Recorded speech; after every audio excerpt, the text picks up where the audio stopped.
साथियों, एक लड़के को पुलिस चोरी के इल्ज़ाम में पकड़कर थाने लाती है। थाने लाने के बाद उससे पूछताछ की जाती है, लेकिन जब सही वो जानकारी नहीं देता तो पुलिस उसको पिटाई भी करती है। साथियों, उसको 3rd डिग्री टॉर्चर किया जाता है। जब उसको टॉर्चर कर रहे होते हैं पुलिस वाले, उसकी मार कर रहे होते हैं, उसी समय थाने की महिला जो इंचार्ज थी वह गश्त मारकर थाने में पहुंचती हैं। तो क्या देखती हैं कि एक आदमी बहुत ज़ोर-ज़ोर से चिल्ला रहा है, उसकी पिटाई चल रही है। तो देखने के लिए जाती हैं। जब देखती हैं तो लड़के को पहचान जाती हैं। साथियों, उस लड़के को रेलवे के गोदाम से लोहा चुराने का इल्ज़ाम होता है। साथियों, वो एक गिरोह बनाकर ये चोरी करता है। वह जब थानेदार देखती हैं तो पुलिस वाले से कहती हैं, बस करो, बहुत हो गया, इसको ऐसा करो कि मेरे चैम्बर में लाओ, मैं इससे पूछताछ करती हूँ, तब ये सही बताएगा। साथियों, वह महिला अपने चैम्बर में चली जाती हैं बैठने के लिए। उनके चैम्बर में उस कैदी को पहुंचाया जाता है। साथियों, जो सिपाही उसको पहुंचाने के लिए जाता है, महिला जो थानेदार थी साथियों, उनका नाम रागिनी वर्मा था और उस चोर का नाम साथियों प्रदीप वर्मा था। वह महिला थानेदार सिपाही से कहती है, तुम जाओ, इसको मेरे पास छोड़ दो, मैं इससे पूछताछ करती हूँ। जब वह प्रदीप थानेदार के चैम्बर में पहुँचता है तो देखता है क्या कि ये रागिनी वर्मा वही हैं जिसको मैंने 6 साल पहले तलाक दे दिया है। अब रागिनी कहती है, कैसे हो, कैसे तुम यहाँ पहुँचे? सुरेश डर के मारे हाथ जोड़े खड़ा है, कहता है, मैंने चोरी नहीं किया है, मुझे फंसाया जा रहा है। रागिनी कहती है, जो भी किए हो तुमने बहुत गलत काम किया है, सच सच बताओ, सच क्या है? तब प्रदीप कहता है कि जब तुम्हारा और मेरा तलाक हो गया था। साथियों, ये रागिनी और प्रदीप की शादी लगभग 9 साल पूर्व होती है और बहुत ही अच्छे फैमिली से दोनों बिलोंग करते हैं। शादी बड़े धूमधाम से होती है। शादी के कुछ दिनों के बाद रागिनी ससुराल जाती हैं। वहाँ रागिनी को कुछ दिन तो बहुत अच्छा मान सम्मान सासू और ननद के माध्यम से दिया जाता है, जैसे एक बहू को ससुराल में मिलना चाहिए। लेकिन कुछ दिन के बाद इनका जो पति है प्रदीप वर्मा, ये एक लड़की के प्यार में पड़ जाता है। जब उसके प्यार में पड़ जाता है तो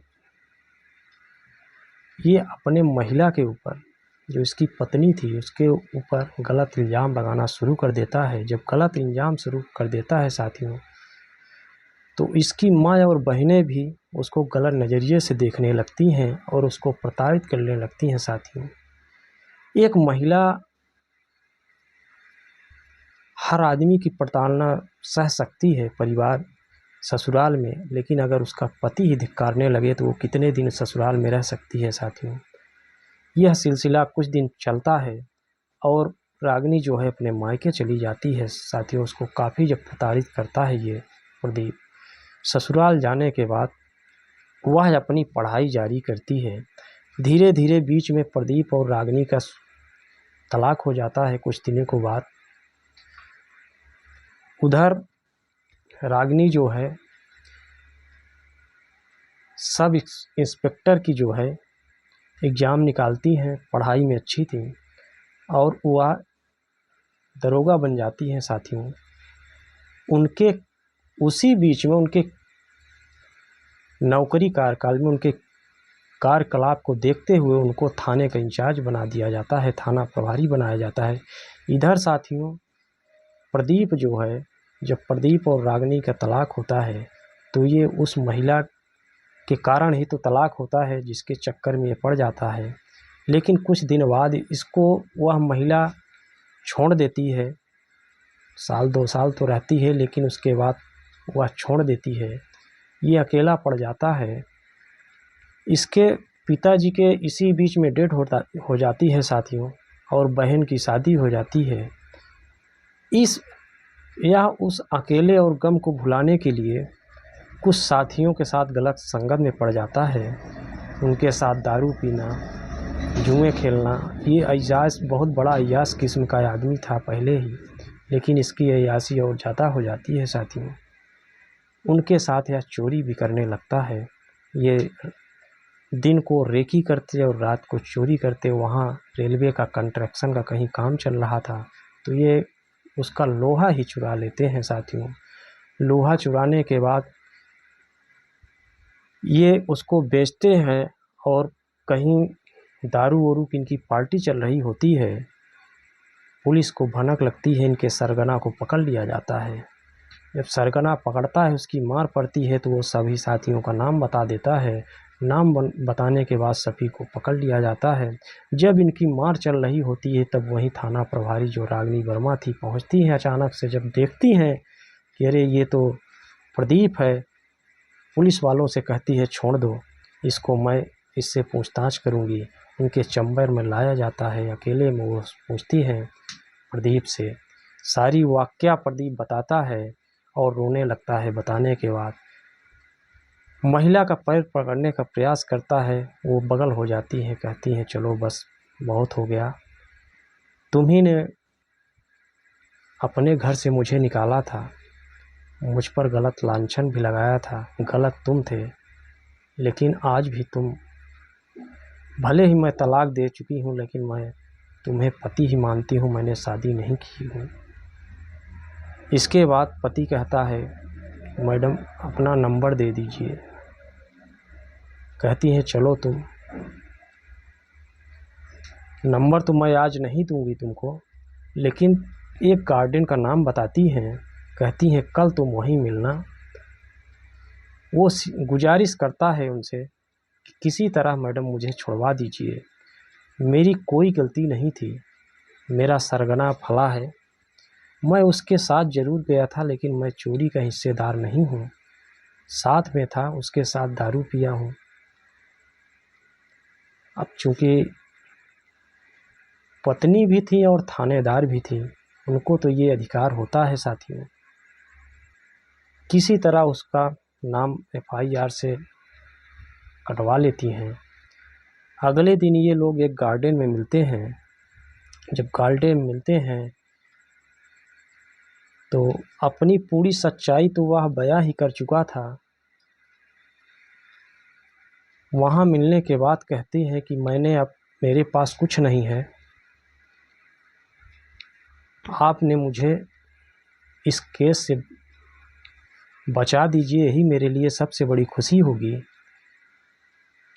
जो थाना प्रभारी थी बहुत ही बुद्धिमान, बहुत ही तेज तर्रार थी। उससे कहती हैं चलो ठीक है, मैं पूरी प्रयास करूंगी तुम्हें बचाने का। अभी वो सही उससे नहीं बताती हैं कि मैंने क्या क्या किया है। इसके बाद कहता है कि मेरे पास तो कुछ काम धंधा नहीं है, घर पर भी अब माँ बस बची हैं, पिताजी एक्सपायर हो चुके हैं, बहन की शादी हो गई है, दोनों आपस में बातें चीतें कर रहे हैं साथी। बातचीत होने के बाद वह कहता है कि अगर आप चाहें तो मेरी ज़िंदगी आप सुधार सकती हैं।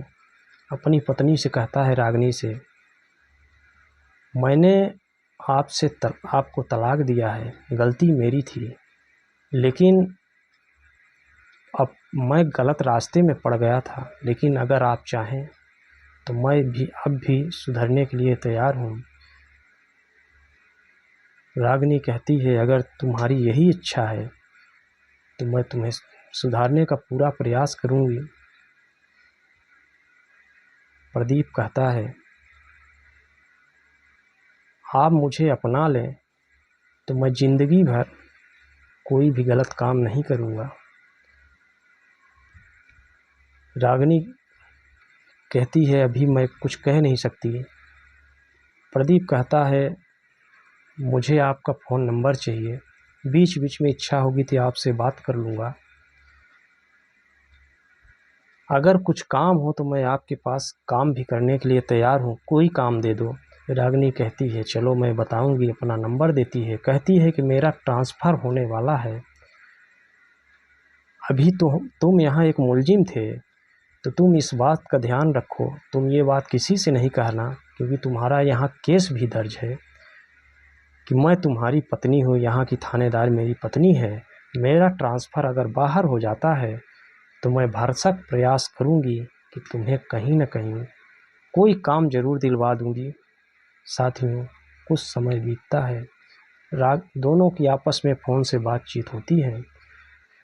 रागिनी का ट्रांसफ़र 50-60 किलोमीटर दूर दूसरे थाने में हो जाता है। ट्रांसफ़र होने के बाद वह प्रदीप को बुलवा लेती हैं। प्रदीप का केस चूँकि वहीं ख़त्म हो चुका था, उसका नाम कटवा दी थी। बुलवाने के बाद वह अपने साथ रख लेती हैं। साथियों, वह एक पत्नी है जो सब कुछ गम को भुलाकर एक पति को पुनः अपना ली। साथियों, आप लोग बताइए कि इस वीडियो में रागिनी का जो कैरेक्टर था वो कैसा आप लोगों को लगा, ज़रूर कमेंट करके बताइए। साथियों, नमस्कार।